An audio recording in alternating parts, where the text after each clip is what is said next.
Time is now 6:01 p.m. This evening, the invocation will be by Pastor Conrad de la Torres from Fusion Miami Church, followed by the Pledge of Allegiance with Councilman Burgess, our police explorers. Would you please stand?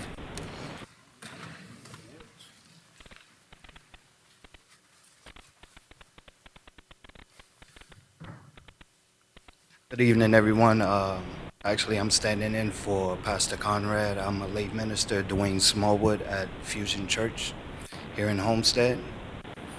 Father God, we thank you for another day, Father. We just uplift your name in each and everything that we do, Father. I pray for each and every person here this evening, Father, that you just fill them with wisdom, Father, and they're here to uplift the community of Homestead, Father, in this city, Father, to make this city great.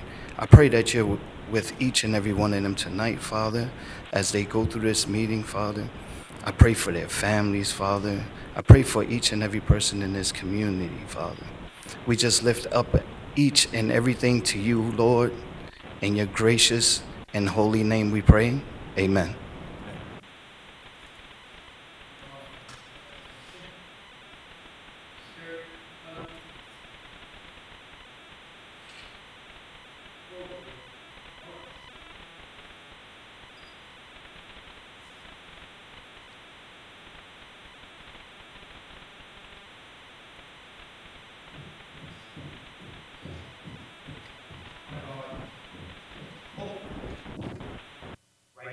Face, freeze, and arms.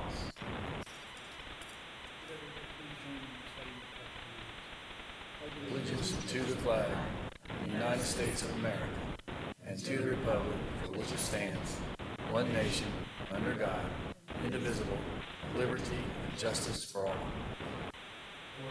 Arms. Left, face. Forward, march.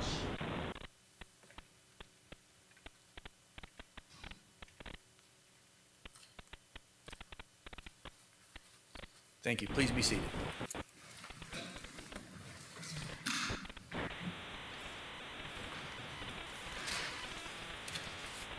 Thank you, sir, for the words tonight, and police explorers, Mr. Burgess, thank you for the pledge. Roll call, Madam Clerk. Councilman Burgess. Here. Councilman Roth. Here. Councilman Maldonado. Here. Councilwoman Bailey. Here. Councilwoman Faircloth. Here. Vice Mayor Shelley. Here. Mayor Porter. Here. Additions, deletions, deferral. Now would be the time to move these items forward, Mr. Manager. So I would ask that the council allow me to move 6, 7, and 8 up. We've got the manager and Gemma that need to get on a plane tonight. So is there any objection to moving 6, 7, and 8 up? Okay. Tab 1 is a consent agenda. Is there a motion? Move it. Is there a second? All in favor? Aye. Motion carries. Public hearings, Mr. Attorney? We're going to take tag 6 first? Please. Okay. We're skipping ahead. It's just a motion, no resolution. Okay. Just read ahead. the item? Yeah. Okay. Mayor and Council, a request for qualifications for CYBRARY management and technology fabrication and implementation was issued on November 21st, 2017. In response to the RFQ, the city received one proposal from Landmark Entertainment Group on December 7, 2017. An evaluation committee shortlisted Landmark. A request for proposals was issued December 8, 2017. Staff recommends the mayor and council authorize the city manager or his designee to enter into negotiations with Landmark Entertainment Group, the highest ranked proposer, for the RFP number 201814 for the management, technology, fabrication, and implementation of the CYBRARY.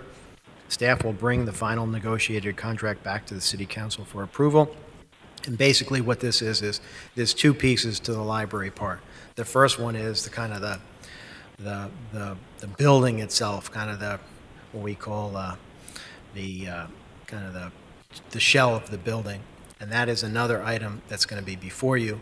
And this one here is for the interior fit outs, all the stuff that you see inside the building, plus the management of the facility. And there's a lot of details here that need to be negotiated. And so what we're going to do is, assuming this is approved tonight, we'll meet with Landmark Entertainment Group and come back to you once we have a sense of what the total cost of this would be, what we're getting, and what the business deal is, because we're not just talking about the equipment and the furniture and all the other stuff you see on the wall, but also how it's going to be operated, how much that's going to cost, the total budget, what kind of an investment they might make into this facility. So there's a lot of discussion that we have with them, but this is the first or the next step in this process. Questions from council? This is a public hearing. Any questions? We'll open up the public hearing at this time. You're welcome to come speak for or against this project. Seeing none, close the public hearing. Any final comments? Is there a motion? Moved and seconded. Roll call, Madam Clerk. Councilwoman Bailey? Councilman Maldonado? Councilman Burgess? Yes. Councilman Roth? Yes. Councilwoman Fairclough? Vice Mayor Shelley? Yes. Mayor Porter? Yes. The motion carries. Tab 7. Mr. Mayor, tab 7 is a resolution of the City of Homestead, Florida, approving the formation of Homestead Station Quality, Inc., a Florida corporation not-for-profit to serve as a qualified low-income community business in a new market tax credits transaction to provide financing for the Homestead Station project, approving the execution of a letter of terms with MBS Urban Initiative CDE LLC, authorizing execution of documents, providing for an effective date. Mr. Manager. Mayor, the New Markets Tax Credit is a federal program created under the Community Renewal Act of 2000 to stimulate economic community development in America's low-income communities. The program, Section 45D of the Internal Revenue Code, provides investors with 7 years of federal tax credits for making investments in a wide range of businesses located in low-income communities.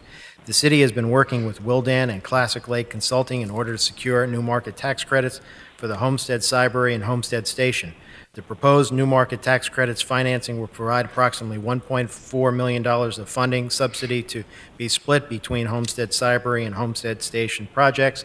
Staff recommends the mayor and council authorize the city manager to approve the new market tax credits allocation from MBS Urban Initiative CDE in support of the Homestead CYBRARY and Homestead Station in substantially the form attached, and authorize the formation of the Homestead Station Qualic B for new market tax credits. MBS Urban Initiative CDE is offered to provide $8 million in allocation to be divided between the two projects, Homestead Station and CYBRARY. The legal deposit is $50,000, and $25,000 of the deposits is non-refundable. Last time we had an item like this on the agenda was from another group. What we've mentioned along the way is what we're trying to do is get people to invest in these new market tax credits so that at the end of the day, when you pare away all this language, what it is money that we will get that's free money, in essence, to help us subsidize these projects. Our goal from the beginning was we felt we were likely to net somewhere between $0 and $8 million.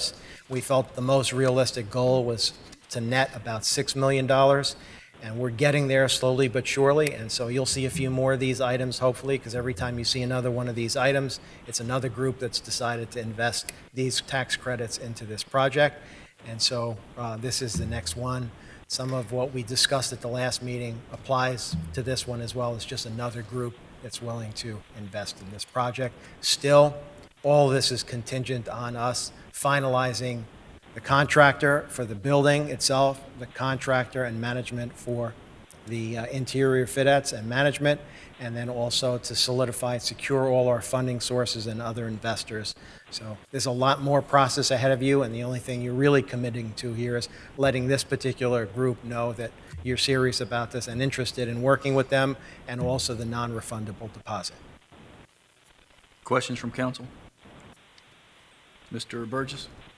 Thank you. Mr. Manager, if you could, just for those that don't have the same ability that we do to read all the details, the non-refundable deposit is $25,000, correct? Yes. And that is there no matter, but we get the $50,000 back at the end if the deal goes through. Yes.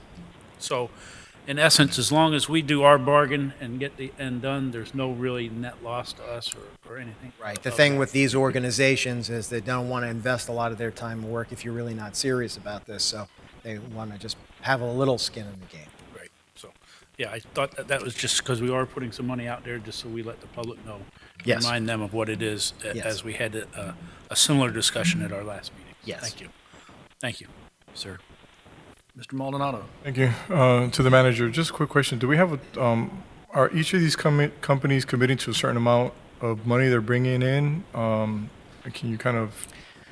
Yeah, I think, Gemma, if you want to, it might be helpful to go through the ones that have already committed, what this allocation is as well, and how much we net from, generally, there's a ballpark number, because like when you see there, it says an $8 million allocation. It's not that amount, but there's a formula that's used from that $8 million to see what you'll likely net from that. Gemma?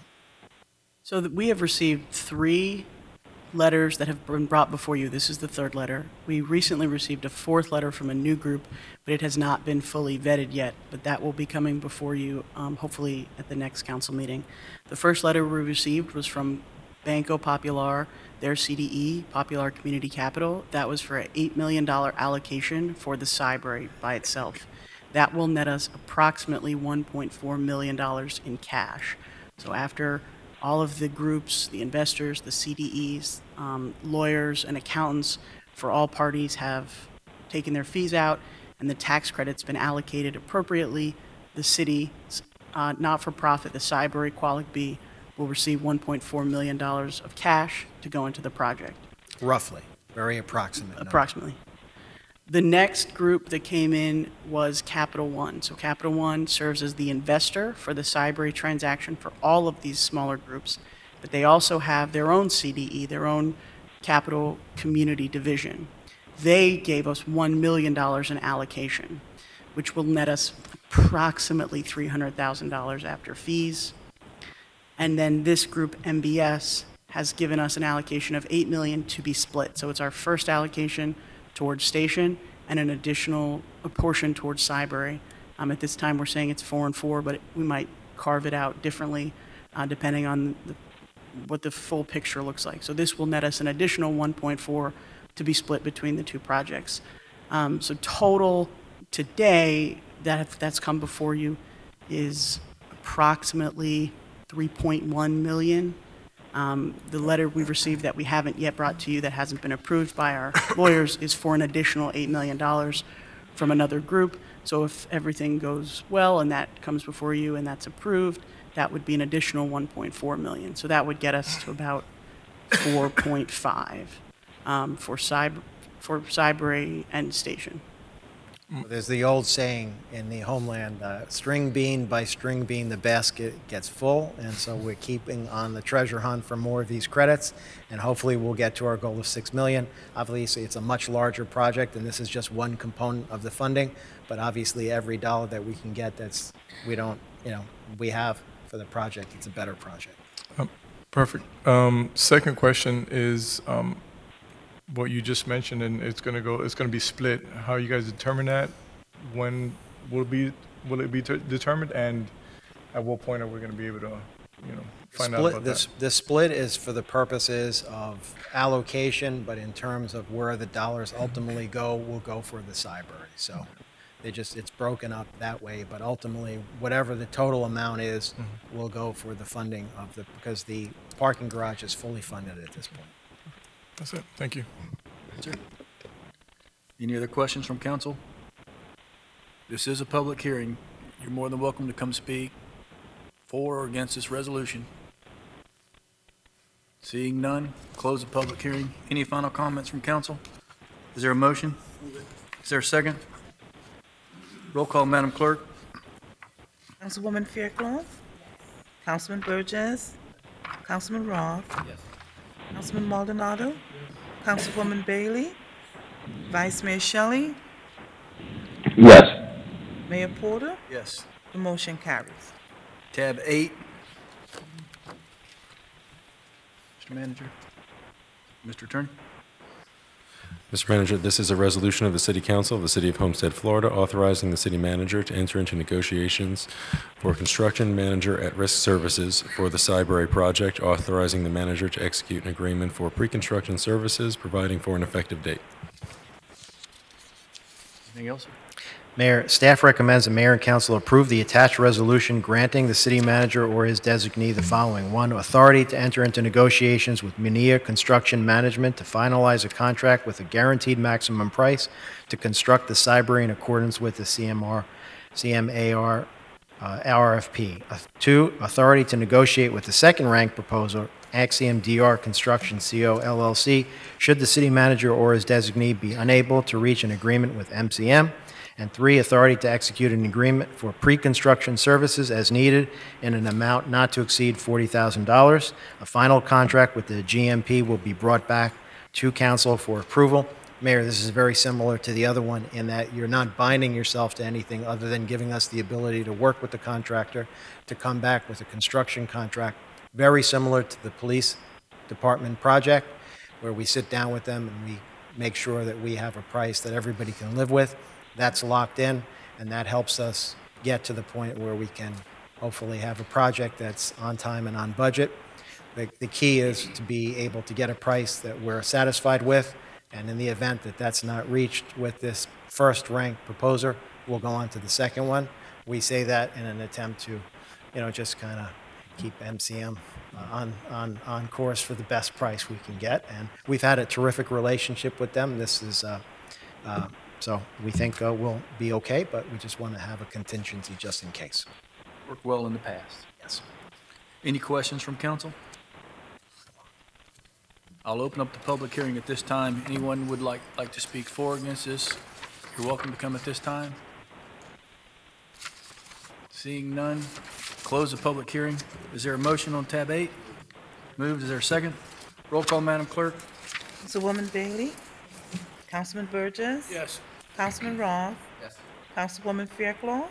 Yes. Councilman Maldonado? Vice Mayor Shelley? Vice Mayor Shelley? Yes. Mayor Porter? Yes. The motion carries. Going back to the original, we're on tab 2, legislative matters. Mr. White? Yes, this is second reading of an ordinance of the City of Homestead, Florida, amending the city code by amending Chapter 30 zoning, Article 6, Plan Unit Development to modify open space and recreational amenity requirements, providing for severability, providing for inclusion in the code, providing for conflicts, and an effective date. This is second and final reading. Mr. Cordino? Yes, sir. We recommend that the mayor and council approve this amendment to the code to modify the minimum usable common recreation and open space requirements in planned unit developments, and that would mean that in no event shall water bodies count towards the requirement for open space, and it would eliminate any credits for water bodies and those related amenities. We've discussed this for years, and we had limited it back in 2014, and this year eliminates it altogether. Any questions from council? Comments from council? This is a public hearing. I'll open up the public hearing at this time. Anyone would like to speak for or against? You're welcome to come at this time. Seeing none, close the public hearing. Mr. Shelley, if you want to say anything, just have to interrupt, okay? Okay, thank you, Mayor. Is there a motion on tab 2? Is there a second? Roll call, Madam Clerk. Councilman Burgess? Councilwoman Faircloth? Yes. Councilman Maldonado? Councilwoman Bailey? Councilman Roth? Vice Mayor Shelley? Yes. Mayor Porter? Yes. The motion carries. Tab 3. Tab 3 is the second reading of an ordinance to the City of Homestead, Florida, amending the City of Homestead Code of Ordinances, Article 4, Supplemental District Regulations of Chapter 30 zoning, amending Section 30-457, maximum density established to provide for the measurement of maximum density on a net basis in residential districts, providing for conflict, providing for severability, inclusion in the code, and providing for an effective date. This is second and final reading. Mr. Cordino? Sir, we're recommending that the mayor and council approve this ordinance requesting a text amendment to the city code which establishes that net density the density will be measured on a net basis, and that means that the code currently states that it would be measured on a gross basis minus certain rights of way and those types of things. We'll change that to net, meaning that they have to that those things they can't take out any further. And this is a second reading. Yes, We've been over this over and over. Any questions from council? I'll open up the public hearing at this time. Anyone like to speak for or against? You're welcome to come now. Seeing none, close the public hearing. Mr. Roth? Thank you, Mayor. Is there just a way that we can define what net means? Yes, sir. I believe Gross. we do in the code. Let me find that definition. It's in Exhibit 9, but let me dig it up here.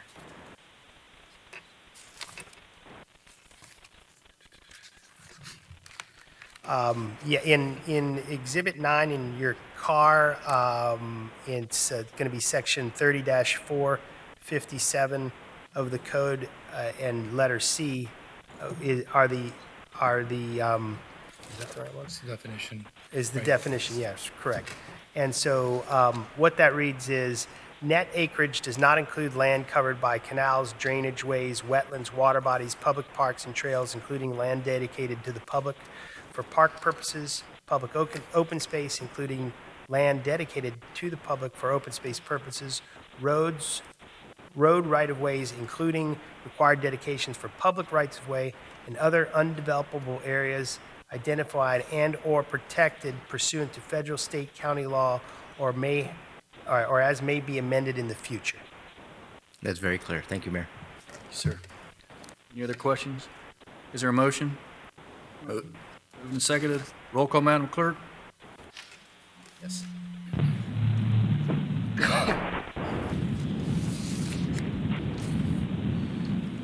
Councilman Maldonado. Councilwoman Fairclough. Councilman Burgess. Yes. Vice Mayor Shelley.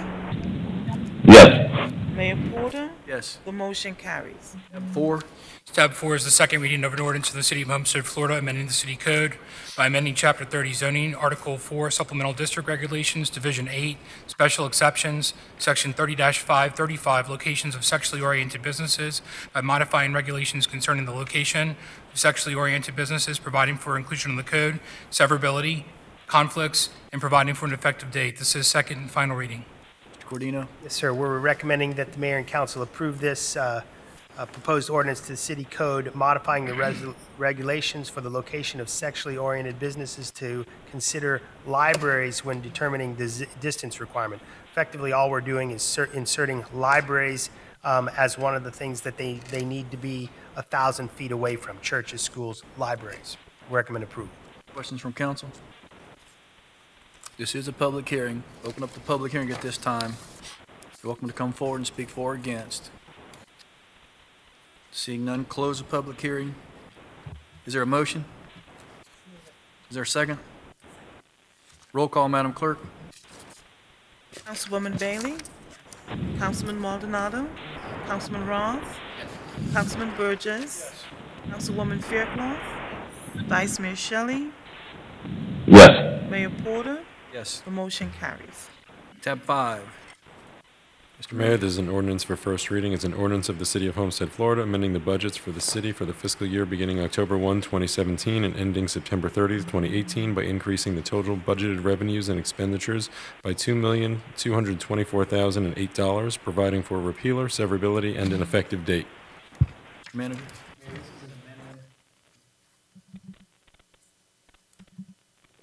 This is an amendment to the budgets of both the MTC funds and the PTP fund as a result of the recent bond issue for the Multimodal Transit Center.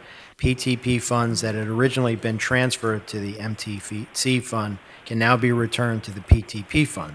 This is a housekeeping item. Staff recommends Mayor and Council approve and amend the fiscal year 2018 budget for People's Transportation Plan Fund and Multimodal Transit Center Fund as per the attached schedule. So no fiscal impact, no impact to the general fund, just moving monies from one fund to another.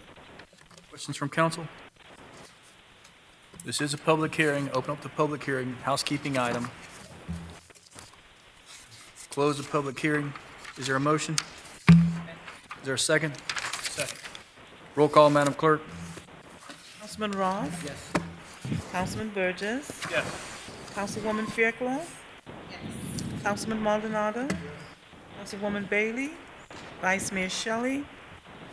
Yes. Mayor Porter? Yes. The motion carries. Tab 9. Tab 9 is a resolution of the City of Homestead, Florida, approving an agreement with the Homestead 50 CDD, providing for the implementation of interlocal agreement terms and conditions concerning MOWRY Drive improvements, and providing for the reimbursement of proportionate fair share cost of MOWRY Drive improvements pursuant to city code, authorizing the appropriate city officials to execute the agreement and any additional documents pertaining to the agreement, and to take all actions necessary to implement the terms and conditions of the agreement, providing for an effective date. Mr. Cordino? Mr. Manager? Oh, got it. Mayor, staff recommends mayor and council approve the proposed resolution approving an agreement with the Homestead 50 Community Development District, providing for the implementation of approved interlocal agreement terms and conditions concerning MOWRY Drive improvements, and providing for the reimbursement of the proportionate fair share construction costs of MOWRY Drive improvements to the city. As part of the city's consent to establish this CDD, the city and the CDD contemplated off-site water and sewer improvements and certain off-site roadway improvements to the MOWRY Drive from 162nd Avenue to 157th Avenue. These were going to be necessary for the benefit of the residents of the city, as well as those owning real property within the CDD boundaries. The city and the CDD entered into this interlocal agreement, which provided for the construction of the improvements by the CDD and the subsequent dedication to the city. Pursuant to the resolution in 2007, the interlocal agreement was approved by the city. It was subject to the terms and conditions of the interlocal agreement, and the CDD has now complied with the improvements and now seeks the city's approval and acceptance of the improvements for the dedication. We're recommending approval. Any questions from council? Mr. Burgess? Thank you. Thank you, Mayor. Mr. Cordino, or James, whomever, I thought part of that agreement back in 2007 that, and the CDD was responsible for the topping of the road out there and bringing the road up to final grade and filling the medians with landscape, et cetera, et cetera. Where does that stand? If you're saying they've completed what they're supposed to have completed, none of that's taken place, except for where the city went out and spent the money on the eastern side of the highway. I can try to speak to that, answer your question. So, pursuant to the interlocal agreement, there were certain roadway improvements and sewer and water improvements that were to be done, completed. And once those were completed, they would be basically turned over to the city for inspection and acceptance. Some years ago, there was a project that came through, which was the Everglades Preparatory School, that raised all of this. The CDD came and was opposing the approval of the site plan and I think the plat for that particular school, and that's what sort of generated and raised all of the issues with respect to the responsibility of the CDD and where this was, the status of it. And so subsequently, the city informed the CDD that they had not completed their requirements pursuant to the interlocal agreement, and that we could not hold up the school because they hadn't completed their requirements. So the school went through. We received some funds from that school for road improvements that we set aside. And we entered into discussions with the CDD subsequent to that in order to sort of finalize this issue with respect to the responsibilities left for the roadway, acceptance by the city, and then enter into a subsequent agreement with the CDD whereby future developers on that roadway would be subject to their proportionate fair share of the cost of those improvements as they came online. That would be reimbursed to the CDD for installing the initial improvements. And so what's left is the last and final lift of that roadway on MOWRY Drive. And so this agreement with the CDD contemplates that we, as the city, will be responsible for the last and final lift because there's still construction ongoing. That the monies that we previously received from the Everglades Prep would not be, those are ours. The CDD would not be seeking reimbursement or a portion of those moving forward. And based on a methodology that's in the packet that both the CDD and your staff agreed to, that would set forth the proportionate fair share amount that future development would have to pay and reimburse the CDD for any improvements. So your development services staff, your public works staff have reviewed all the engineering plans and have agreed that the roadway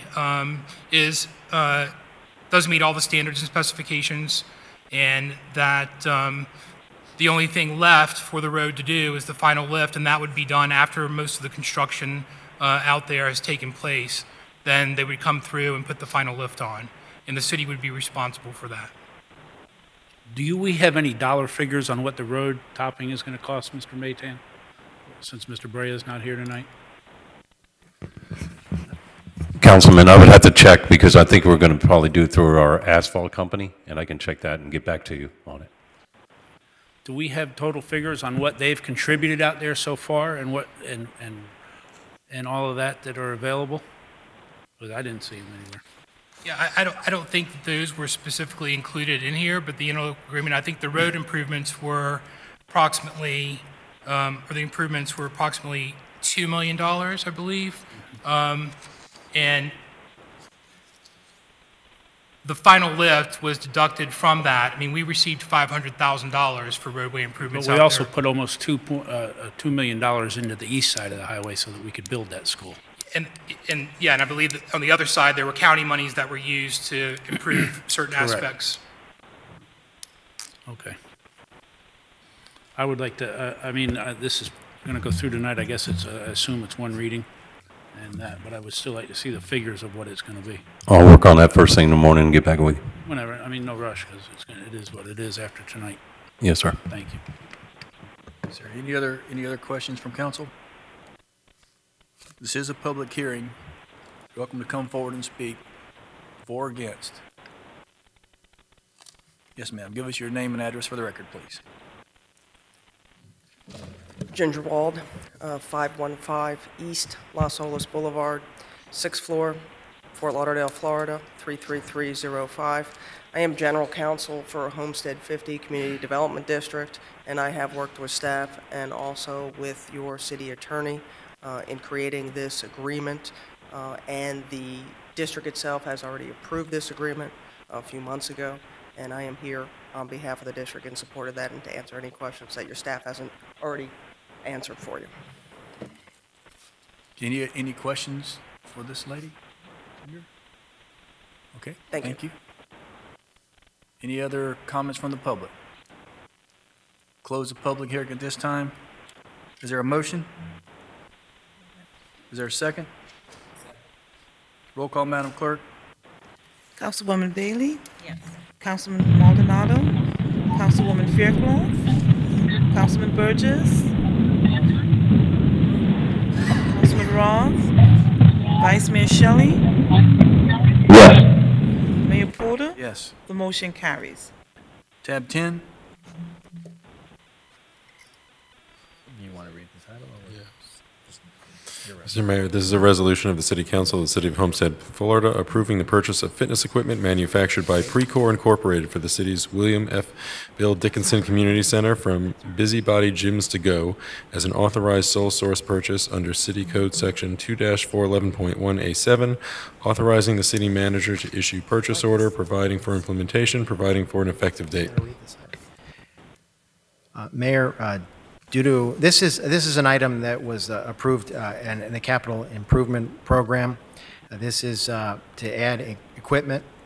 Due to an increased demand from our residents, the Parks Department will be increasing the number of exercise stations at William F. Dickinson Community Center with Precor fitness equipment. Staff recommends Mayor and Council approve the attached resolution authorizing City Manager to purchase Precor fitness equipment for the William F. Dickinson Community Center for a total purchase price of $67,500. Any questions from council?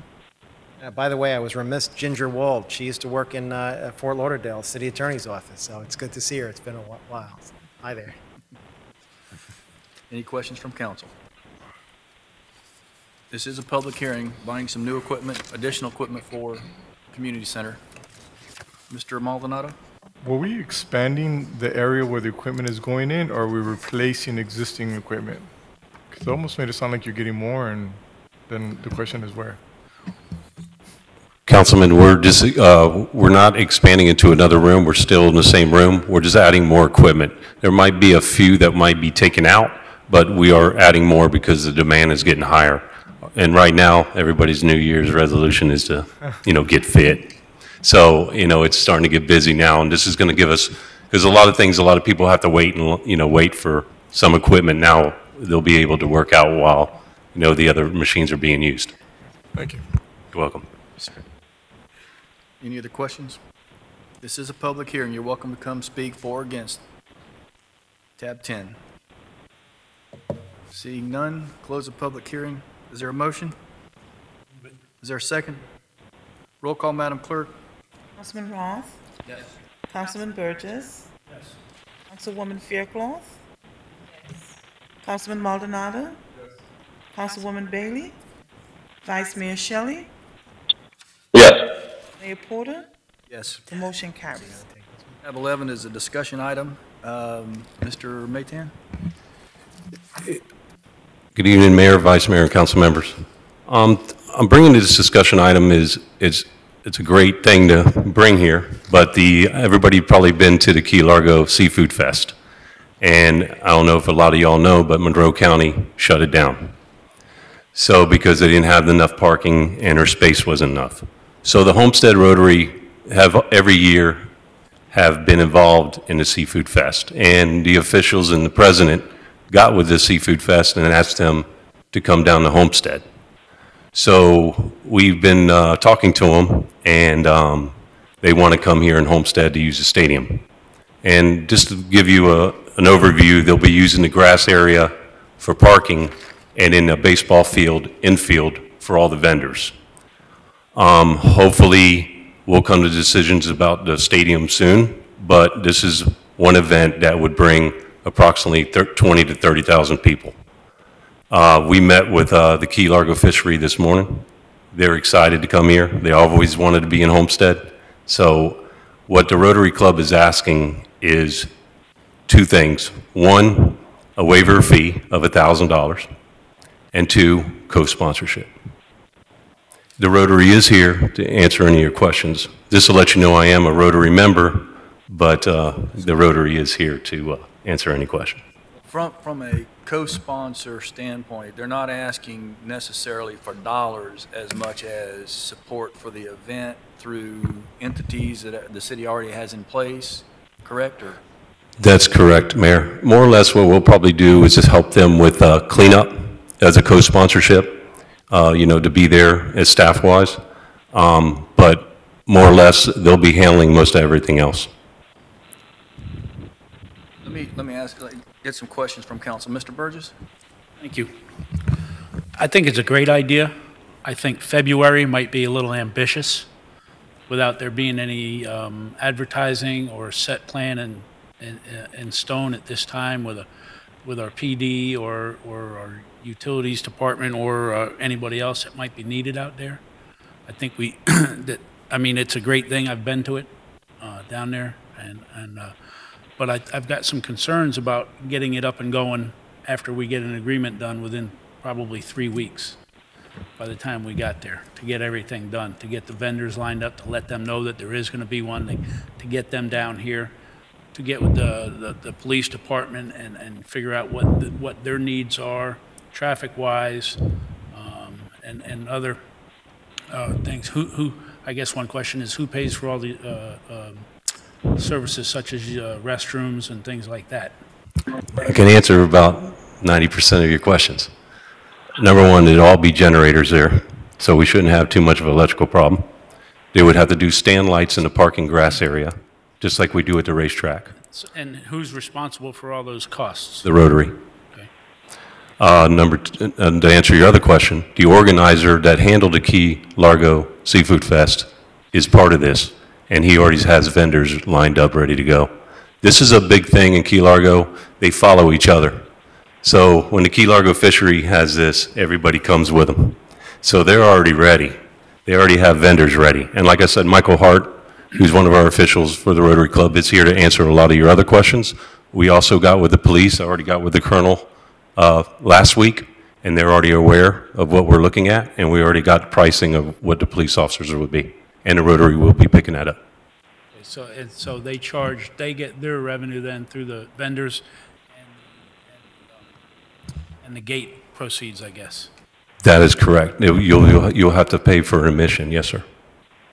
Would the city be allowed to charge for parking so that we could help to defray some of our cost of the cleanup and stuff?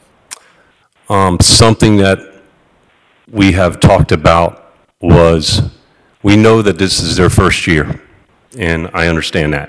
So it's probably going to be a lot of, some stuff that's not going to be there. But maybe in the next year, we can talk about maybe some revenue for the city.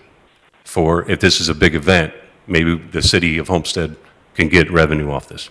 Have you come up with any estimates as to what do you think the cost to the city is?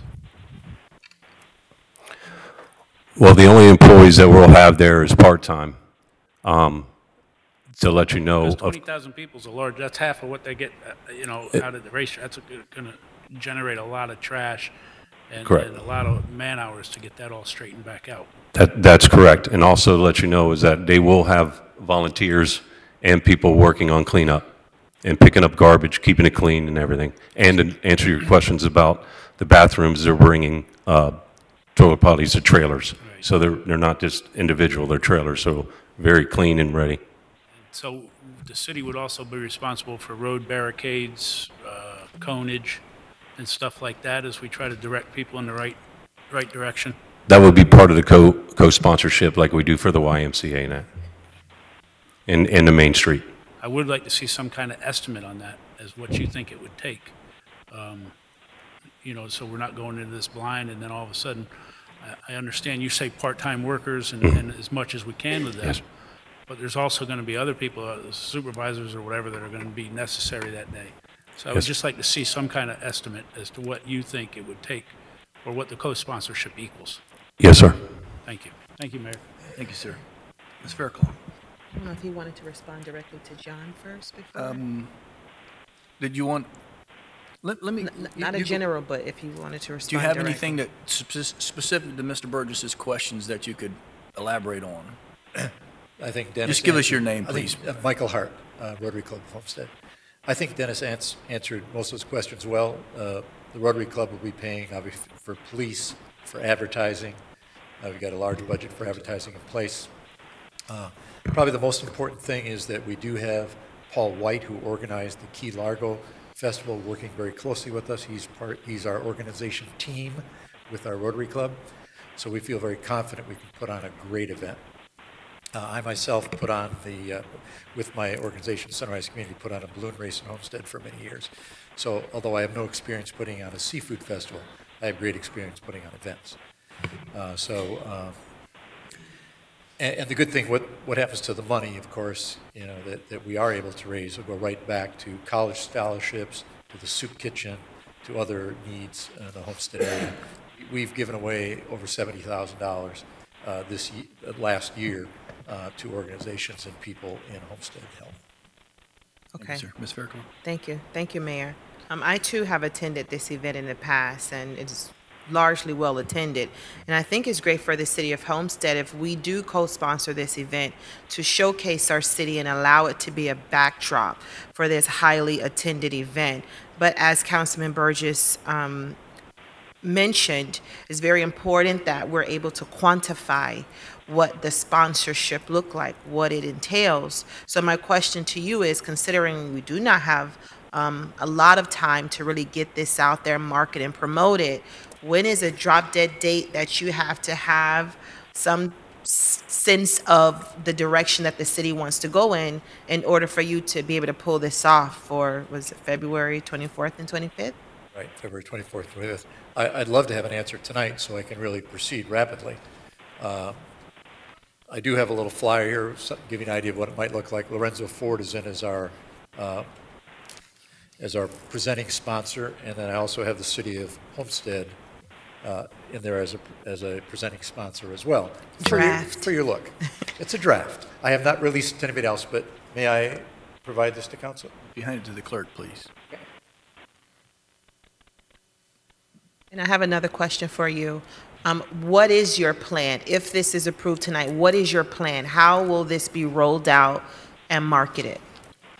We have a marketing budget. We're going to be marketing Broward County, Dade County, and Monroe counties.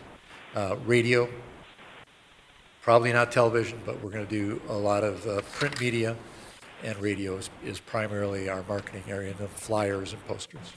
When you hosted this in Key Largo, when did you start marketing the event, and how did you market that particular event? I saw it on Facebook as a sponsored ad. Right, and we'll be doing that, basically the same plan. Paul White, again, has the whole plan laid out. He started marketing in February. Well, sorry, a month in advance, because theirs was in January. So he started marketing very early in January. So our marketing would start in February. So there was there was not an extensive time frame in which he marketed for the previous event? About 3.5 to 4 weeks. Okay. Because he says that's what makes sense, because people forget if you get it out too far. I'm just trying to gauge the time yes, then we have versus time. now. We have time for that. Okay. I have nothing further, Mayor. Thank you, ma'am. Did you have something else, Mr. Burgess? I do. You speak of, does Mr. White, I think you said is Paul White, yes. Does he have any expectations of what he thinks the numbers, I mean, the Keys obviously has a different draw because people are down there to the Keys. Does he have expectations of what he thinks should happen here this year, or any kind of guesstimates as to what he thinks with it being the first go here? Yeah, and of course, that's a tough question to answer, but I've talked with him about that very specifically. He said Key Largo, they averaged 18 to 20,000 people each year. They had traffic back up 2 years ago when they been there, done it. Right, we couldn't even get our relief Rotarians down there. They had to turn around and go back. But he's thinking somewhere close to that again this year. It may be, I think we'd be happy if we got 15,000 people this year over the 2 days, but I see it growing into an absolute signature event for the city of Homestead. I guess one further question to the chief, since they're going to be highly involved, they don't have any issues and feel that they can get the needed manpower for 20,000 people on that weekend?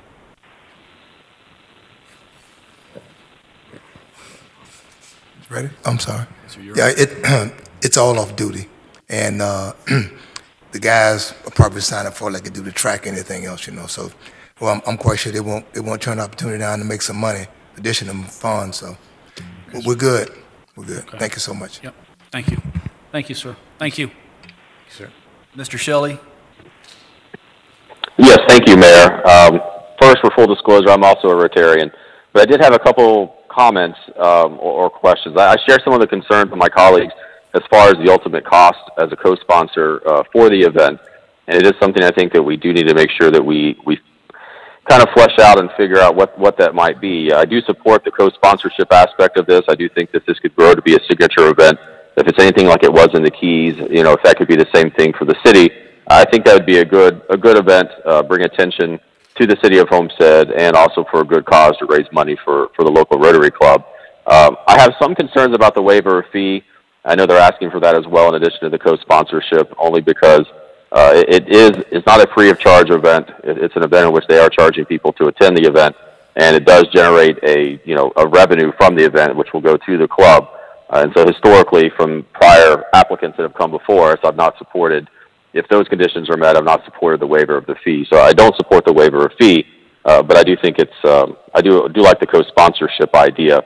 And Dennis, what if we did not co-sponsor this, what would typically be the cost for those cleanups? I mean, would we charge the applicant or the person putting on such an event for those services, the putting up of the cones, man hours for cleanup, or is that something we normally would just perform anyways? Councilman, what would usually happen they would have to pay the deposit, of course, and they would have to clean up themselves. But if we become a co-sponsorship, we would be part of the cleanup with them. Cones and that, we would just do, we would lay it out for the police department the day before and then pick it up the following Monday. That's how we would handle it, Councilman. Okay, all right. So in this case, it would just be more of a waiver of the deposit as a co-sponsor. And I do also like the idea, or would like some further discussion as far as the cost concerned. You know, about not necessarily a revenue sharing, but maybe a cost reimbursement for at least year one potentially. You know, obviously if they don't make money, then we all lose. But in the event that there is sufficient funds to potentially help out with the cost, that may be a way to move this forward without having direct costs or exact numbers, but still have a safety net at least in the event that it's more than we all anticipate or are willing to bear. That's all, Mayor. All right, sir. Thank you. Ms. Bailey? I actually had the same question about what we would typically do if we weren't co-sponsoring. But I also wanted to know, how do you typically choose which charities to donate to? And have you decided if there's a certain percentage that is going to Homestead? The money pretty much stays in Homestead and South Dade. Occasionally, we do a little help in the Upper Keys. But the money primarily is used for college scholarships. We support students from Homestead High, from the charter schools and so forth. South Dade as well. That's not in the city, but they certainly are involved in some of the Christian schools as well. We very heavily support the soup kitchen here in Homestead. And we've helped Patches, we've helped a variety of different organizations. It really is, people make a request to us, and then we do our best if we have some funds available to help them and assist the local not-for-profit groups. Festivals and bringing people to Homestead and seafood, charities, all exciting things. So, thank you. Thank you, ma'am. Mr. Burgess? Thank you, Mayor. I guess as we look at this, one final thought that I have is, not having any numbers from you, Dennis, I would feel comfortable with some sort of a cap where the city's limited to it at this point. I don't want to get in there and all of a sudden the city is stuck with some astronomical bill and we're financially, and other people are walking away with their pockets full. I mean, I don't know. I mean, I can throw a number out there, or Dennis, maybe you want to propose a number knowing what the facts are about what the things take to be done, the manpower and things like that, some sort of guesstimate. And of course, you need to put a little fudge room in there because, you know, we may have 30 or 40,000 people show up, which is going to, and that's, you know, being so much closer to the city of Miami and everybody else, we may end up with a lot more people than expected. So I want to make sure that we have some kind of gap where we're covered, you know, if we're to exceed to a large amount is all I'm looking for. And I agree with you. To let you know, the Rotary's paying, like if I do the event at the racetrack, Parks and Rec has to pay for everything. Okay. I'm not concerned with that. I'm concerned about what our costs are going to be. Yes, sir. Of our people out there, putting the barricades out, the Yes, sir. cones out there, the cleanup, whatever. Mhm. I'm not worried about what's going on at the racetrack because Yes, it's sir. not happening out there, and I know that we would have to do that. Yes. What I'm worried about is all of a sudden we've got a bill, or we're paying employees some large number that's a lot more than any of us ever guessed. Correct. And so I'm looking for some sort of cap where the city is good to this point. Yes, sir. And after that, we have to go back to the gate where they collected the revenue to come into the gate and stuff to help the city out. Until we get a grasp of what's going to happen here and what we have a better understanding of the financial responsibility to the city. Correct. And to give you a little heads up, like on solid waste side, they'll be paying for the dumpsters. They'll be paying for the pickup. We will, Parks and Rec does have super cans that we have for our events, and we'll bring them there to them. So they'll have that there, but they have their people picking it up and dumping it. Most of the the entities that are asking for is going to be paid by them. We're going to have people that are going to have to work on Monday to clean up around the surrounding areas and all of that. Yes, sir. And the Rotarians, God bless them, I'm sure most of them are going to have to go back to work on Monday morning. Yes, sir. So the city's going to be the one that's fully responsible out there come Monday morning when the majority or a large portion of work is probably still going to have to be done. Correct.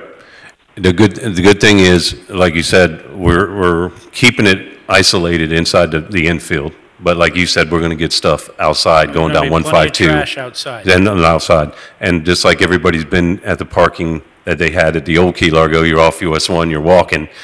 I believe, like you said, I think it's going to grow. If this is a good event and people find out, hey, they have parking here, is going to bring more people Well, here. not just parking, but the proximity of being to downtown where they can drive from Doral to here in Of 30 course. minutes, where going down to Key Largo on That's a right. Saturday like that could take them 4 hours to get over the bridge. That's right. It's going to bring a lot, I think. It's going to grow. So if I was to put or ask for a cap of $12,000, and after that, they would become, is that something you think that is feasible or reasonable, I mean? I mean, I would say probably approximately that much, yeah. If we had to, about clean up and cones and that. Not, we're going to have to. Yes, we have Not to. if, we're But I'm gonna. saying, I would say probably around that amount. I mean, I'd like to hear other people's thoughts on putting some sort of cap on it, so that we know what our responsibilities are to some point. Well, have you had any kind of an idea of what you think the revenues would be generated for the Rotary Club? Have you had any thoughts to that? We certainly hope to raise in excess of $50,000 would be my hope. And depending on attendance, hopefully even do better than that. Because last year we gave away $41,000 just in scholarships. And that's not to take away from that, but No, I I think understand. one of the reasons that they're looking for a new home is because of the burden that was put on Monroe County and themselves down there. So I think there's a balance to be found, and I just want to make sure the city isn't stuck with the burden and the financial responsibility, and everybody else walks away. And I do think it's a great thing, but I think we, at first, going into it kind of blind, as everybody is this year, because nobody knows exactly what is going to happen here, I think some sort of cap of what the city's responsibility is. When we go out and sponsor a dinner or anything else, we always give an amount. Either a cap or a revenue share, something so there's some money coming back to offset the cost, right? If we exceed Right. and go over, astronomically over what Dennis is saying, maybe $12,000, I don't know. But, that's some sort of number that I think we as a body should look at is that, because whenever we do any kind of sponsorship, we always have some sort of figure, whatever it is. Okay. Mr. Manager, did you want to chime in here about anything? And what we can do, I guess, if you wanted to do something, right now Dennis is thinking somewhere around $8,000 to $10,000.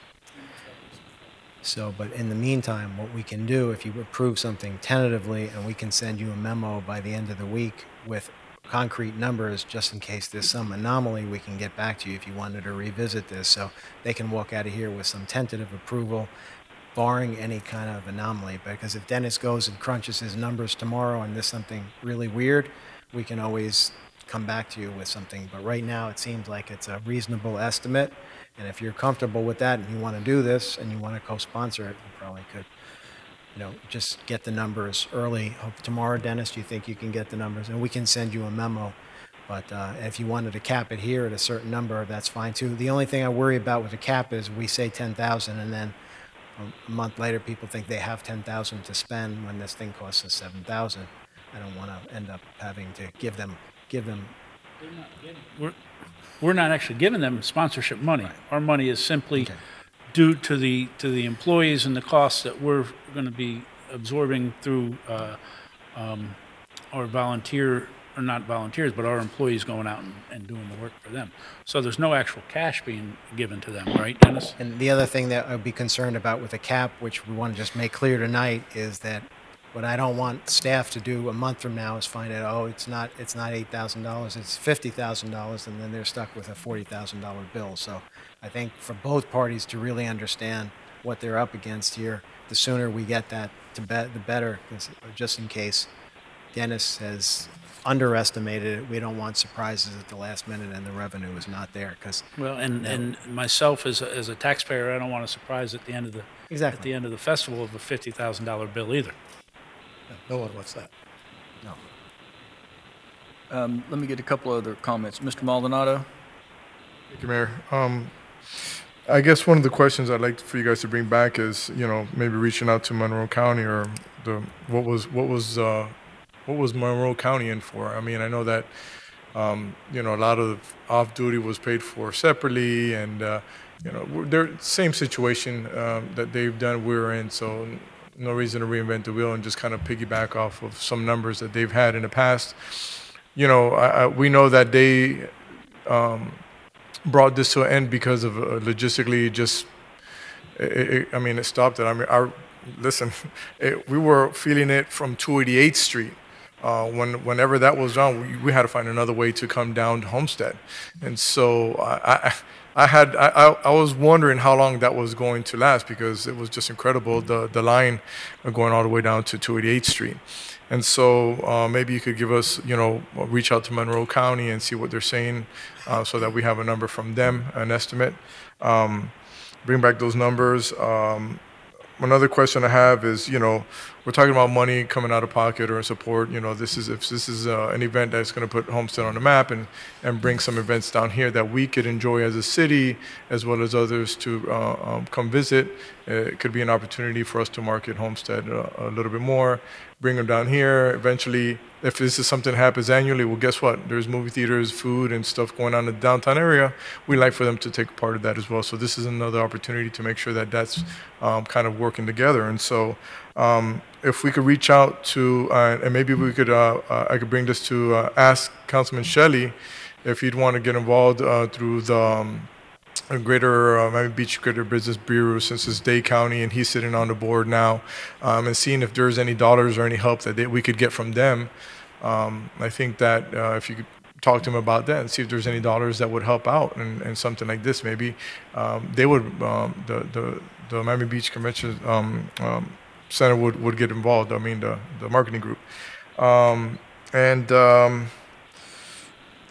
Logistically, my question is, you know, what's the capacity of the stadium right now? Do we have a capacity? Because we're talking about a seating, there's a seating capacity, and then there's how we treat this as open field, is the fence behind you open, you know, what's the capacity of that we could function properly and go through the fire, you know, past the fire issues. And then I know that's a cost that's going to come up as well, because I know you're going to have paramedics there as well. And then the other one is, in regards to logistics and capacity, is the parking. I know we have a lot of space, and so I'm just wondering, where is that parking going to happen? Well, to answer some of your questions, yes, they have to pay for fire department to be there. I told them that today, because we have to do it too. Correct. They're going to have both days, which they'll be picking up the tab. To let you know, they're not using the stadium, so we're not allowing anybody in the ball stadium. Okay. The ball stadium is off, Okay. limits. They're using all the grass area for the parking. They will have there will also have a parking attendants to handle the parking, because we said, listen, we don't want to have a mess, because when you use volunteers, it never works. Right. So they're going to have to hire a company to handle that. And so the capacity they can hold, when we met Key Largo Fishery and Mr. White today, when they saw the area, they were saying, this is 10 times bigger than what we used to have. Yeah. So it's going to handle what they can handle. I think that we can handle it with what we have.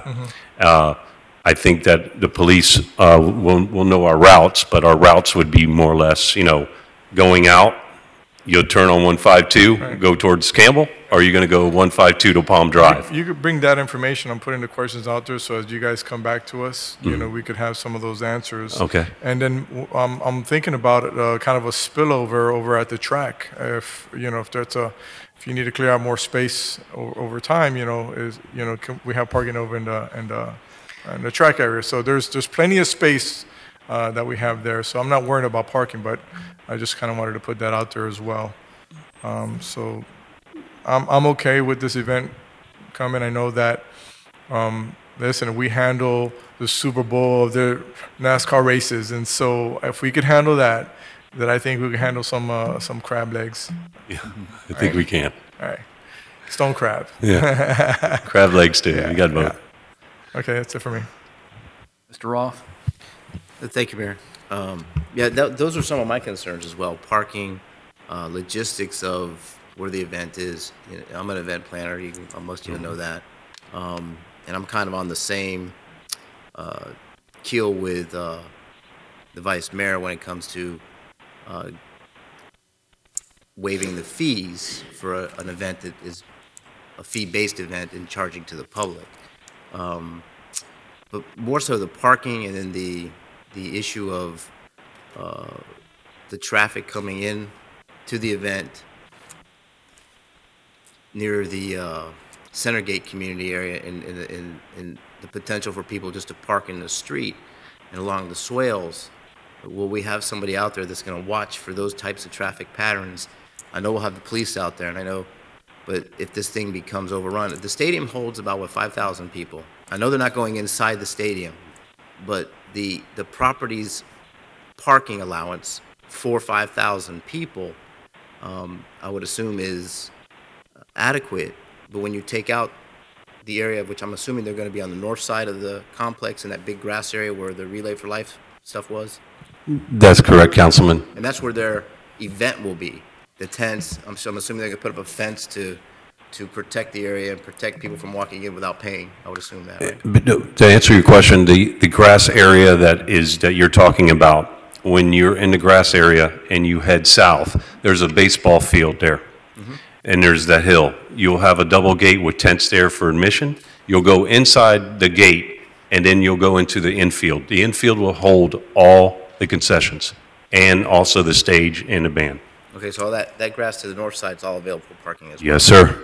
Okay, so that helps alleviate some of the tension. I wish you all the luck, the success in the world.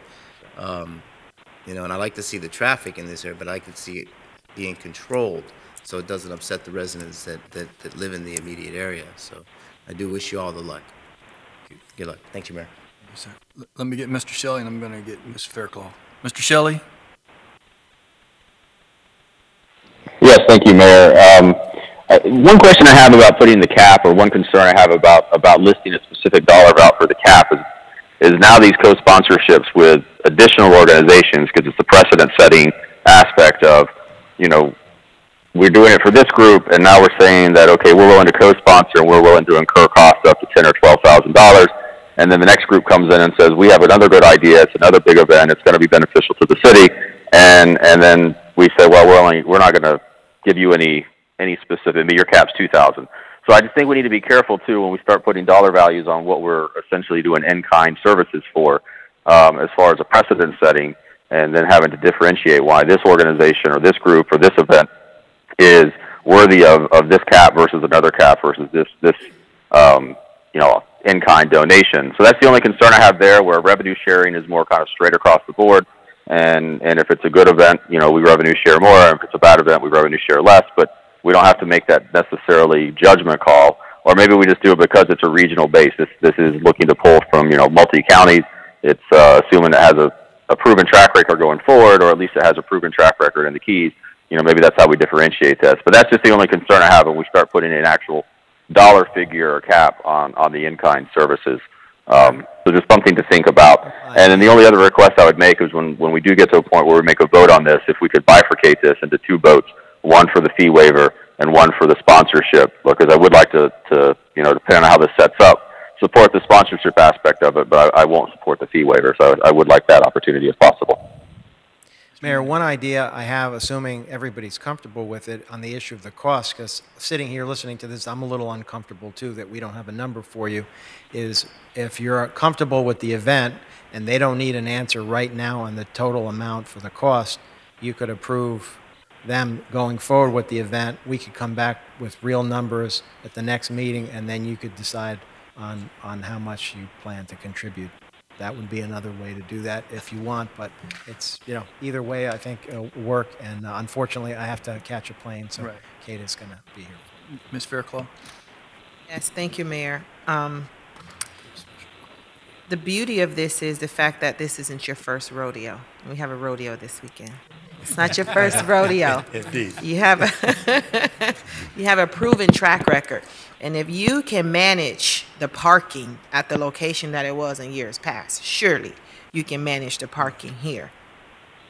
And my concern is coming back to us with numbers. There's no time to come back to us. It's 5 weeks and 3 days away, and our next meeting here is on February 13th. And we know how special calls is hard to get the majority of us here. So we have to make a decision tonight. as far as whether or not we're going to support this, because they have to market, they have to promote. Time is of the essence. So I think we need to make a determination tonight whether we're going to support, sponsor, or not. I totally agree. I think that's exactly where we are. Let me, Mr. Hart, what's the probability? I mean, you guys are down to the wire here. Rotary Club's a small club. What's the probability of you being able to pull this off without the support of the city? Not very likely. Not very likely. So we just have to be blunt here that, this could be the development of a signature event for Homestead, i.e. like a race, like a rodeo, like another festival. We have an opportunity. It may take a little bit of risk on our part. Correct. And so I think that's really where we are. The real issue is, I don't think if we don't get some sort of help to you, we're going to lose this opportunity. Correct? I believe so. Okay. So that's I think where we are. So we're going to have to risk a little bit. I mean, I think we can get some. I think Dennis is pretty good about getting some numbers. Again, I think you got to recognize too, the $40,000 you donated to the charities last year did not all come from one event. You have multiple events you raise money on year round, and that's a cumulative number. Right. So, but we have one big event. This will be the big one. You have your auction. And the auction is going to be rolled into this. Okay. Yeah, so this is our big event. What? Primary, sir. You're going to have seafood. Look, primary this year, but we hope next year to reinstate primary. Look, I think at this point the council's got to realize we've got an opportunity to get an event, a huge event from the Keys to come to Homestead and be a signature event for us, and we can develop it as we go. Absolutely. If we don't start it, we can't develop it. Right. So I think that's kind of the question that we need to kind of focus on, because all this stuff is very, very important. But if we don't try something, we've got an opportunity to lose this. Correct? Correct. And we'll give you 100%. I've got Rotarians working, Paul White working. We've got other organizations that are going to help us with volunteers. So we're prepared. We're ready. A lot of work to do, but we're ready. Mr. Burgess? Thank you, Mayor. Well, now I'm really upset. No prime rib. But anyway, I'm willing to take a risk this year. But Dennis, I still would like some real numbers. As soon as you're able to get something to us, so I know what that risk is. But I think as we move forward, with the amount of revenue that's generated, we need to take a serious. We're going to need to take a serious look and come up with a little bit better working partnership as we move this thing forward, and hopefully grow it together. But we also, the city, of course, will always be there to help and do that. But we need to make sure that we're not getting, because if this thing could explode, and the costs are going to go up every single year as the crowds increase, hopefully. So we need to be on some kind of sliding scale where the city is comfortable. Well, whoever's sitting, I may or may not be here then, but whoever's here is comfortable with the amount of money that is being spent, given out there on an in-kind basis. And Councilman, let you know, when we did talk to the Rotary Club and also the Key Largo Seafood Fest, we did say, hey, listen, we know this is your first year. It's going to be bumpy. It's going to be bumpy for us because we don't know what we're going to expect. We hope for the best and we hope we do good. But I did tell them, listen, the following year, if this is a big event, then we're going to have to work on this. Right. With some kind of sliding scale. Some sliding scale or some revenue or something like that for the city, right. If we're going to be a co-sponsorship. So with that, Mayor, I would make a motion that we support this event with the caveat in there that, we go back and look at all the numbers after this year and all the work that was given in kind by the city in that and readjust and come back to the table as good partners do. Thank you. Is there a second on that motion? Motion was made and seconded. Any other final comments, questions? All in favor? Aye. Kate, Mr. Attorney, Mr. Attorney? I think Councilman Shelley had requested that we bifurcate the split it, so. Listen, they pay the fee. It comes out of theirs. Let's just do a straight sponsorship, no question about Rotary Club, you can pay the fee. I don't understand what a $1,000 fee for a grass parking lot is anyway, okay? That's just always been my argument. But look, let's not get in the weeds on this. It's the motion is to go forward. Don't worry about the the fee waiver. Yes, sir. That, you know, doesn't complicate Mr. Shelley's position on this. Gotcha. So, Rotary Club, you're good, Good with with that? Mr. Shelley, you good with that? No waiver of fee? Yeah, I'm perfectly fine with that. Okay. Okay, we're good. You good? Yes. Okay. Thank you very much. Mr. Hart, thank you, Rotary Club. Thank you, Council. All right, so we are now on public comments. I have some cards here. Mr. Willie Brown Jr.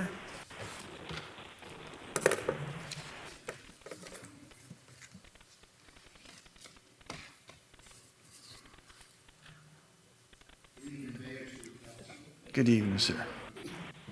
Just give us your name and address, please, sir.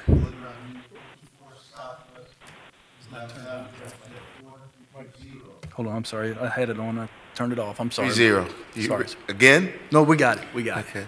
And I'm here tonight to represent New Visions for South Dade, Inc., a nonprofit organization which has presented the MLK Parade and Festival in the cities of Homestead and Florida City for the past 34 years. And I'm also here to thank you guys for stepping up and helping us to successfully present the Z event this past Saturday. And I saw many of your faces there, and I was glad to see them, especially newly elected Councilwoman Jennifer Bailey. You got my back, and thank you for it. I'm here also to say that 3 to 4 years ago, I met a young and upcoming political star, rock star, Patricia Faircloth. And I met her at an event called the MLK Pioneer Ceremony. It was held at the FICO Williams Center in Homestead, 951 Southwest 4th Street. And there that night, we celebrated civic leaders throughout the cities of Homestead and Florida City. One of those honorees that night, chief role, was Mally Graham, who is now retired. And I'd like to do it again this year. We didn't do it in time for the MLK celebration, but I would like to ask for funding to do it again on Saturday, February 24th, at the FICO Williams Center. What is that? There's plenty of seafood and the civil rights to go around for all. And I plan to be there too at the Seafood Festival. It's a limited event. We're honoring 5 people. I do know that if I find favor with you tonight, that one of the honorees is Captain Angela Washington. And I've been promising her for the past 3 years. There are others from both the cities of Homestead and Florida City, 5 people total. Probably be about 200 people total in attendance that night.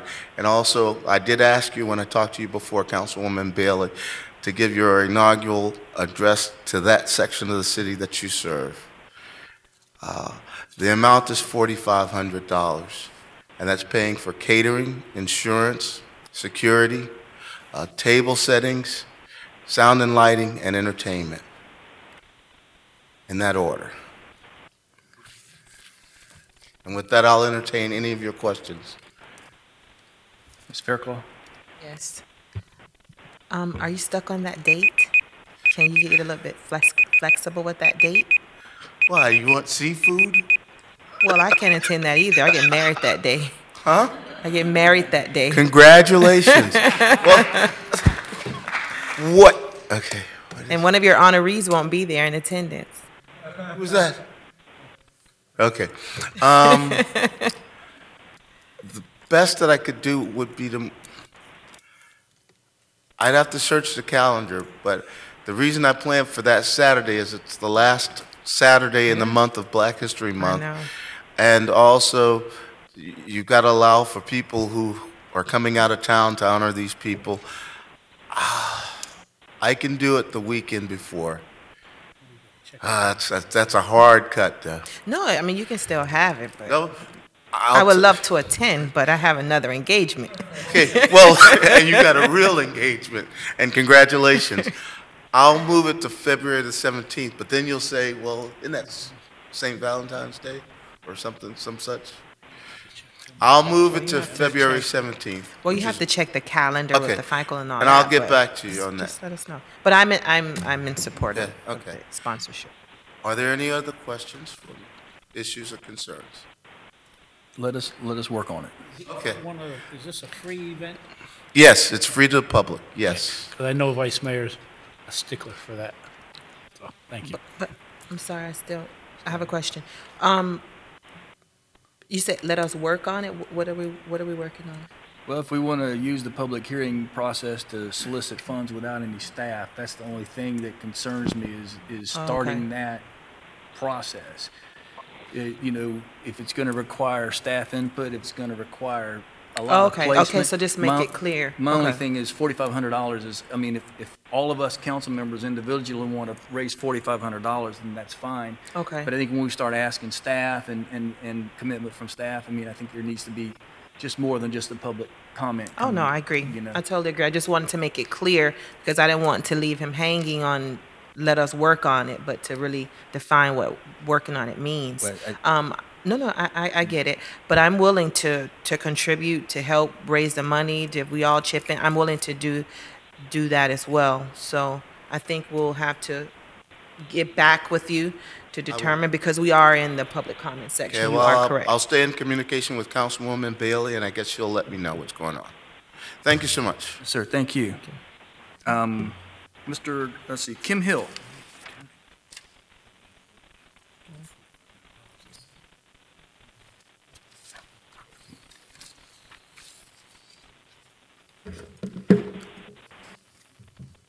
First of all, I'd like to want to say hello and much love to my Haitian community. Matter of fact, I want to speak in your some broken Creole. Force pour tout monde. That means the force be with you. Much love to you all, despite some very discouraging comments by the political leader of America. But yet at the same time, we still go through some of those same sentiments right here within our community, right here. You know, we have an extension of Donald Trump with Mr. Porter. For 2 years, I've been here right now trying to just bring the issue of a body camera so we can have peace and we can have resolutions in transparency within government. They say if you ask the wrong question, you definitely would get the wrong answer. Well, the question really, I'm here just to be able to get this on the agenda. You just saw it right up there, seafood, crab, or whatever, and you have, weightlifting equipment. But Ms. Bailey, I simply can't even put the discussion of a body camera on the agenda. You know, back on the southwest side, there was an old dog named Toby, and Toby used to run after the cars all the time and bark. My godmother said, Kim, you know, when he catch it, he can't drive it. He's doing all the barking, but when he catch it, can he drive it? Right now, we have politicians right up here. They used to bark all the time, but now they're in positions they can't drive it. They can't bring a simple discussion. This is Martin Luther King's weekend, well, Martin Luther King week, 2 days after. Simply, you all were sitting up here skinning and grinning to all my African-American friends, but at the same time, you can't respect them by discussing a vital issue. We witnessed a shooting on the southwest side. God forbid that an officer has to throw down on someone and we don't have the answer whether he's innocent or whether he's guilty. You see, violence is the language of the unheard. That came from Dr. King. Violence is the language of the unheard. You leave us no choice. Some people say, Mr. Hill, come here and he speaks all about race. Well, your actions are all about race. I look at a city manager who will quickly, swiftly go bring up an issue about funding a golf course and running around trying to extract money from all over the county to build for their playground. But yet on my side of the town, I don't see any development. See, we have to really, really examine what's what. your deeds will speak for you at all times. So I don't have any problem saying this is about race. This is about race. Nat See you Rowe. later, Mr. Trump. Thank you, sir, for your comments. Nat Rowe? Mr. Nat Rowe? No? Sharon Coleman? Yes, ma'am.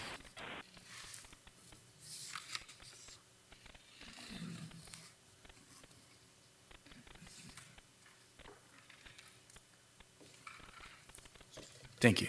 Just Good give us your evening. name and address for the record, please. Good evening. I'm Sharon E.A. Coleman, the Program Development Coordinator of SBC Community Development Corporation.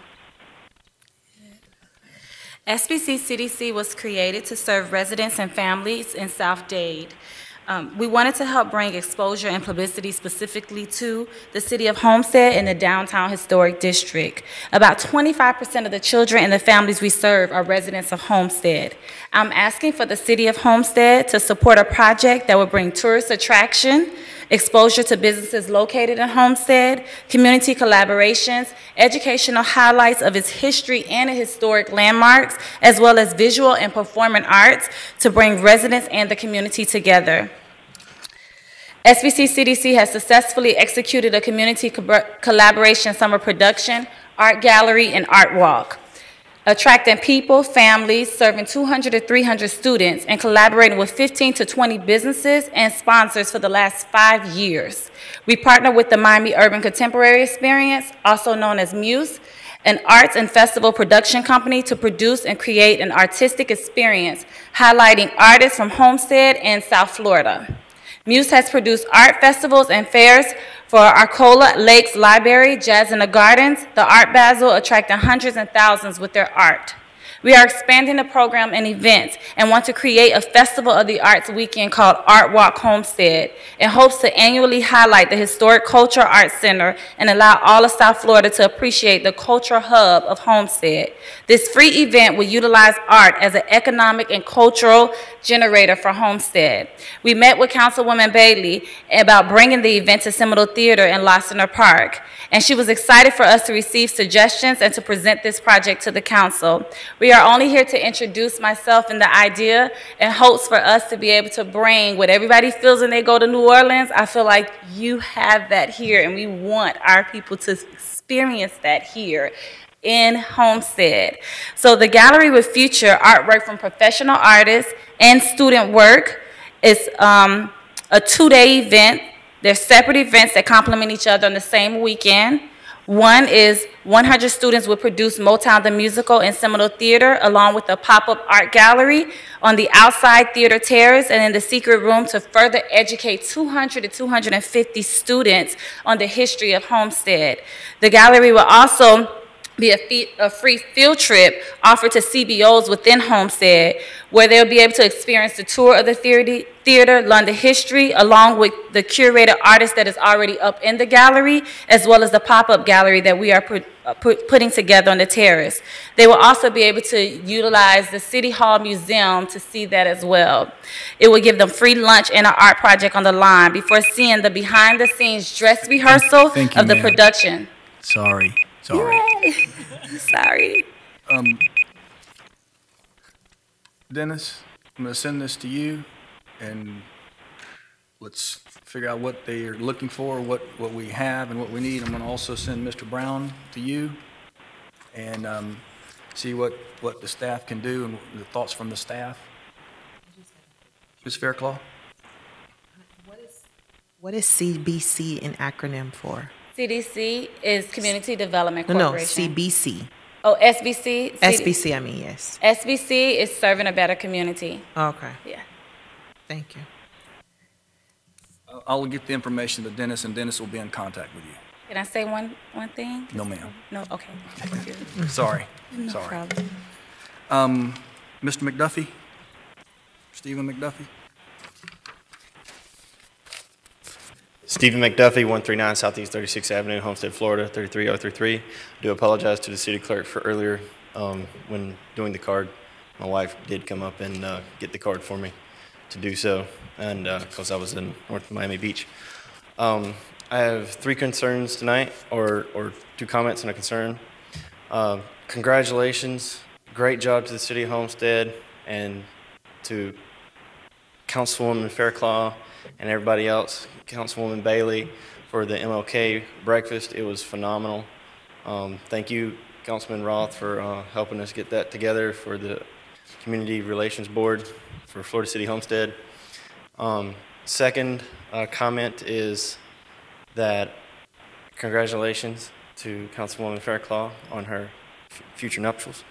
And the third one is I had spoken with some of the council people about I guess the pending cell tower near the Napa in the Vineyards, or in the Vineyards, and because it had come up before during council business in a council meeting. I don't know if like I heard it was postponed for a later date, but I would love to work with the council about separate sites and whatnot, or other places for certain cell tower to be put. Thank you. Thank you, sir. Okay, that's all I have for public comments. Is there any business from the city manager? City attorney? Yes, Mayor, I have to announce 2 quick executive sessions. One is in the matter of Smith Gibson v. City of Homestead, Police Department, OJCC, case number 17-019210. And the other is Thomas v. City of Homestead. It's case number 17-019532. Thank you. Thank you, sir. Business from Mayor and Council, Mr. Burgess?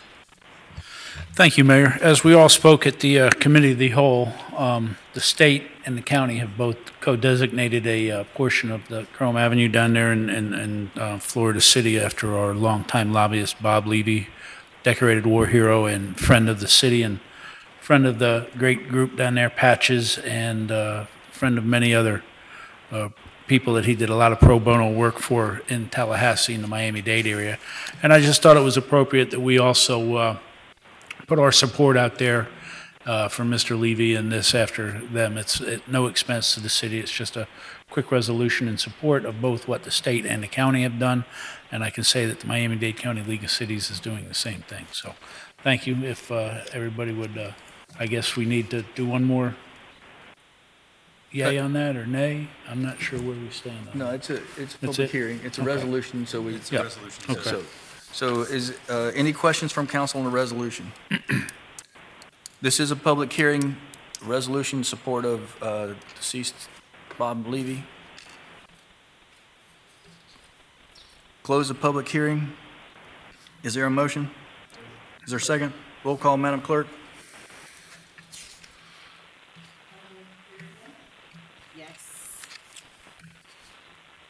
Councilman Roth? Yes. Councilwoman Bailey? Councilman Maldonado? Councilman Burgess? Yes. Vice Mayor Shelley? Yes. Mayor Porter? Yes. The motion carries. Anything else, Mr. Burgess? Thank you. Yes. To the code enforcement, I guess is whom it is over there, a rather large project has started on East MOWRY over there by the Everglades Preparatory Academy. I've received several complaints that they're starting a little bit early, and that that road over there, I know I spoke to the colonel, I'm just not sure if anything was done, to ask his, get one of the code enforcement, to make sure that that road is kept clean, as they're bringing, I don't know how, a lot of dump trucks all day long in through Mowry in front of the school and all that. And I think perhaps maybe even one of our traffic officers may need to go over there and make sure that these guys are aware that that's a school zone, and that we do have a lot of children and young adults that walk around that area, you know, at least several hours in the morning and several hours in the afternoon. So I would just ask that they maybe perhaps step up, you know, make sure that everything is done accordingly and safely over there, and make sure that we can get that road. I know I came down through there today, and it wasn't very dusty today, but the other day you drove down there, you couldn't even see where you were going. And my fear is that one of those children will be crossing the street to get into a car at pickup time or drop-off time, and one of those trucks come down through there, and then we have a big headache on our hands. So if we could just get somebody to look after that project, I certainly would appreciate it. Thank you. That's all, Mayor. All right, sir, thank you. Mr. Roth? Thank you, Mayor. Just want to, I got two things. I just want to say thank you to the departments that put on the MLK breakfast this past Friday.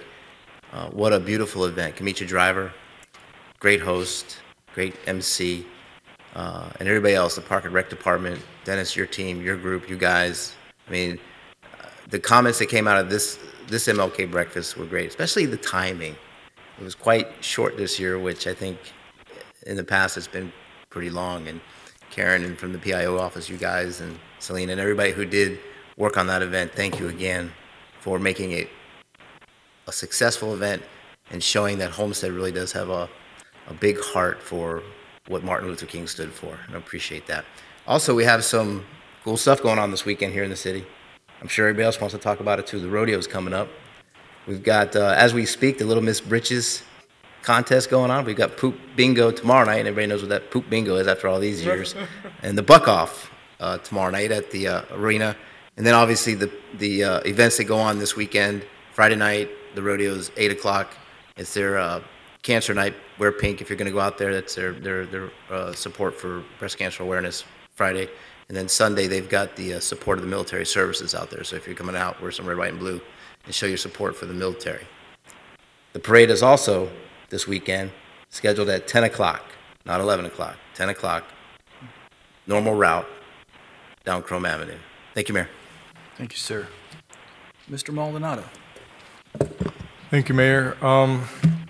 So I just wanted to bring up some concerns I'm sure we've heard in the past, but it's been quite active in our community being active in regards to the air base and its EOD squad setting off the bomb ordinance.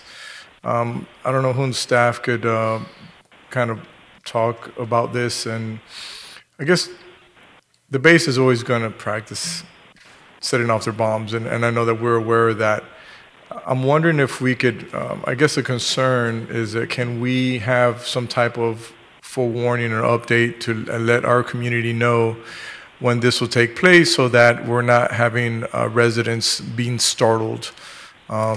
Those that are the closest to the facility where most of these ordinances are going off are talking about pretty loud blasts and some shock waves. I don't know how bad it is because it would be more west of that area. But I do hear when I'm working from home, I do hear the ordinance going off, and it is kind of shocking, not as shocking to me, but again, those that are closer. And so I'm wondering if there's something we could do to work with the Air Base and our community in order to at least get that information and make sure that we're meeting standards, because, you know, they start saying it's, you know, breaking my house, and then they're talking about the, I think they might be confusing it with some of the blasting that's going on over at, and I'm not sure exactly where the blasting is going. I know it is happening because I did feel that today as well.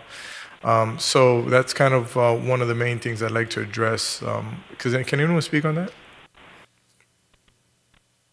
Councilman, we can absolutely follow up with the base. I know that there was some notice put out by our emergency manager, but if there's a need to do it sooner, we can follow up and make sure that that happens. And also, if there are specific concerns, we can have those addressed and at least let people know that it is within the boundaries that it's supposed to be. But we can absolutely follow up. What I'd like to do is maybe have some of the community board members from the Waterstone area that are pretty much engaged in this and help get, you know, have them maybe at a meeting or something and talking about this, bringing them up to date so that they could help spread this information for the rest of the community. I saw Councilman Burgess. You got any information on that? I know that you're...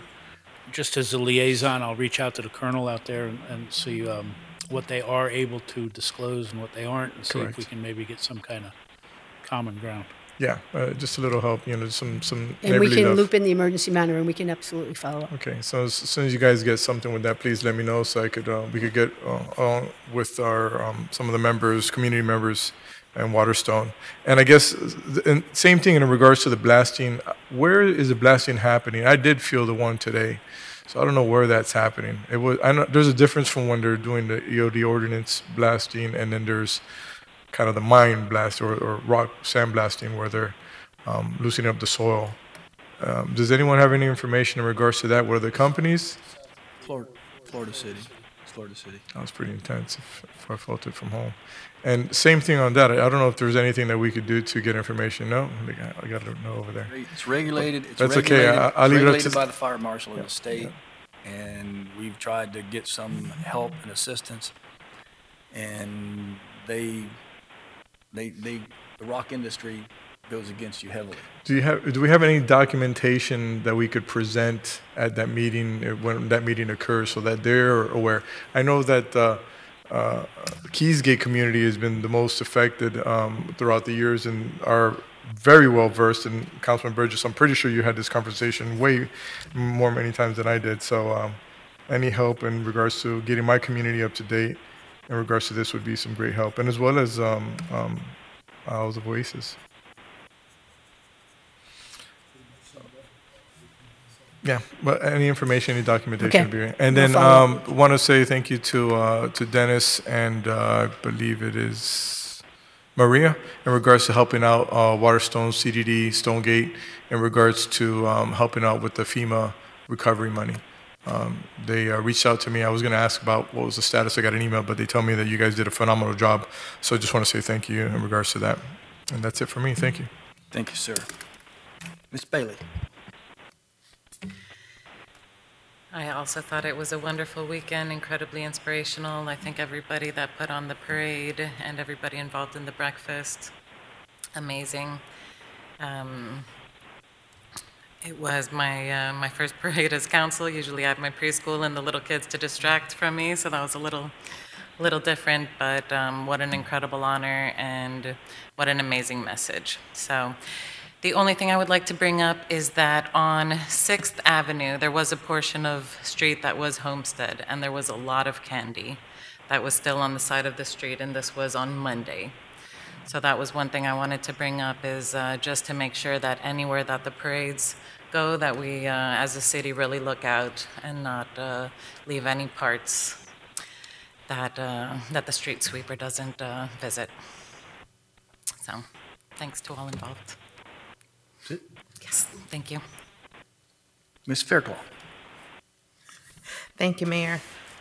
The state of Florida legislative session is already underway. However, there is a very critical item I would like to request this council to include into the City of Homestead's legislative packet, and that is funding for breast cancer pre-screenings. And what necessitated this is the fact that we've hosted, in partnership with FIU, we hosted breast cancer screenings to uninsured or underinsured women 40 years or older. We were slated to be out there facilitating the screenings from 9 until 5 or 6, but by 9:30, we had already reached capacity with the amount of women that we would be able to service. And we had to wait list so many women, but there are some women that we had to turn away, women under 40. So what this request is funding for breast cancer screenings for women uninsured, under 40, because now it's such an epidemic. There are women being diagnosed at 30. My childhood friend is 32. She has stage 4 breast cancer. Skin, bones, lung, back, everywhere. So, and she's uninsured. So with this funding, it would help to fill in the gap for a large amount of underserviced women in our community. I've already spoken to our state representatives. They are aware that this is something that I'm interested in, and I told them, with all due respect, I would ask my colleagues if we can include this into our legislative packet, and if awarded, we will put it out for an RFP for an operator who can facilitate these services. So I'd just like to respectfully request my colleagues' consideration for this very critical item to be added to our legislative packet. Any questions? What's that? Is there a motion to add it to the packet? Moved and seconded. All in favor? Motion Thank you. carries. And just one more. I'd like to congratulate fifth grade teacher from Florida City Elementary, Miss Katina Perry Burtz. She is a South Region Office Teacher of the Year and District Finalist for Teacher of the Year. On January 25th, next Thursday, the district will hold the 2019 Francisco R. Walker Teacher of the Year ceremony. The Education Committee supports her, and we will be there to support her because we're confident she's going to bring back the hardware to Homestead and Florida City. So please, if you can, send well regards to Miss Katina Perry Burtz, fifth grade teacher at Florida City Elementary. I have nothing further, Mayor. Thank you, ma'am. Vice Mayor, are you still there? I am Mayor, but I don't have anything at this time. I'm sorry, you okay? Nothing? No, I don't have anything at this time other than I'm sending this cold weather in Tallahassee down to Miami. Enjoy it. Keep doing the good work up there.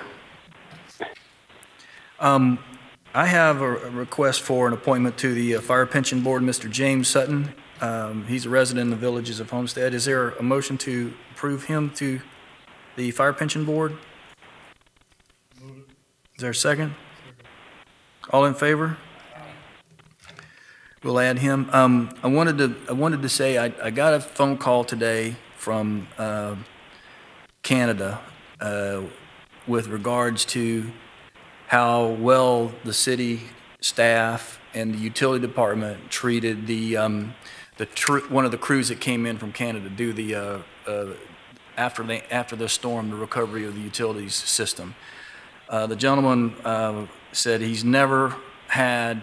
I mean, these crews have gone to places before and have done some of these recovery efforts, but never been treated the way that they were treated in Homestead.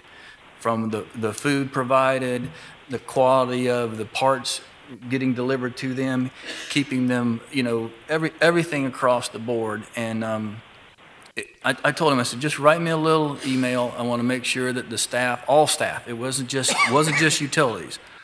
It was the whole team, Dimitri and the team that took care of the food here at the city hall.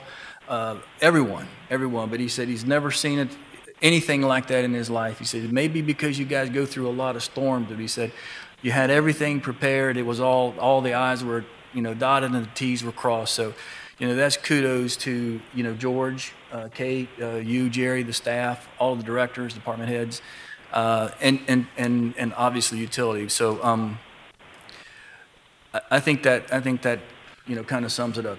Great job for the team here, and he was really blown away. So, but I want to thank everybody for that. The only other item I would say is there a motion to adjourn? Is there a second? All in favor? Motion carries. Good night, everyone. Thank you.